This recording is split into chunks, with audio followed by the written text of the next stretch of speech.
What a match, what a win.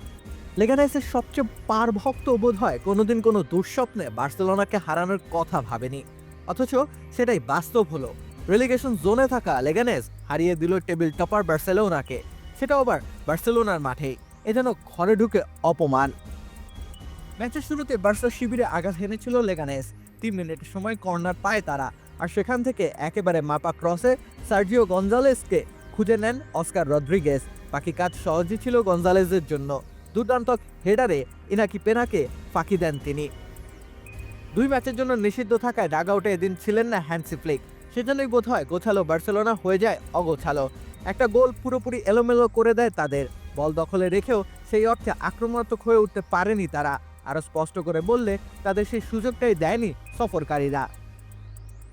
দ্বিতীয়ার্ধেও একই দৃশ্যের পুনরাবৃত্তি। কোনোভাবেই প্রতিপক্ষের রক্ষণে ফাটল ধরাতে পারেনি কাতালান জায়ান্টরা। ফেরান তোরেস কিংবা গাভি, ফার্মিন লোপেজ বদলি হিসেবে নেমেছেন ঠিকই, কিন্তু ম্যাচের পট পরিবর্তন করতে পারেননি। শেষ পর্যন্ত 1-0 গোলের জয় নিয়ে মাঠ ছেড়েছে লেগানেস। এই জয়ের পেছনে অবশ্য মার্কো দিমিত্রিভিচের কৃতিত্ব সবচেয়ে বেশি। একের পর এক অতিমানবীয় সেভ দিয়ে তিনি লিড ধরে রেখেছিলেন পুরোটা 90 মিনিট জুড়ে। লিগের সেরা ফরোয়ার্ডরা তার সামনে অসহায় হয়ে গিয়েছিল। তার সামনে কোনো উত্তরই দিতে পারেনি রাফিনহা, লেভানডস্কিরা। ম্যাচের পরিসংখ্যান খাটলেই বোঝা যায় ব্লাগোনা জার্সিধারীদের পারফরমেন্স।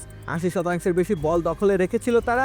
এ সময় গোলমুখে শট নিয়েছিল 20টা, অথচ প্রতিপক্ষের ক্ষেত্রে সংখ্যাটা মাত্র 6। অন্যদিকে বার্সার পাসের সংখ্যা প্রায় 700, যেখানে লেগানেস সব মিলিয়ে খেলেছে 114টা পাস, সেটাও আবার 57% অ্যাকুরেসি নিয়ে। এতটা আধিপত্য দেখিয়েও জিততে পারল না বার্সেলোনা। হানিমুন পিরিয়ড বোধহয় শেষ হয়েই গেল। মৌসুমের শুরুর দিকে টানা ম্যাচ জিততে থাকা দলটা এখন পয়েন্ট খোয়ানোকেই অভ্যাস বানিয়েছে। সবশেষ 6টি লিগ ম্যাচে স্রেফ একবারই পূর্ণ 3 পয়েন্ট পেয়েছে তারা। এখন দেখার বিষয় এমন বিপর্যয় কতটা সময় স্থায়ী হয়। রাকিব হোসেন রুম্মান, খেলা 71।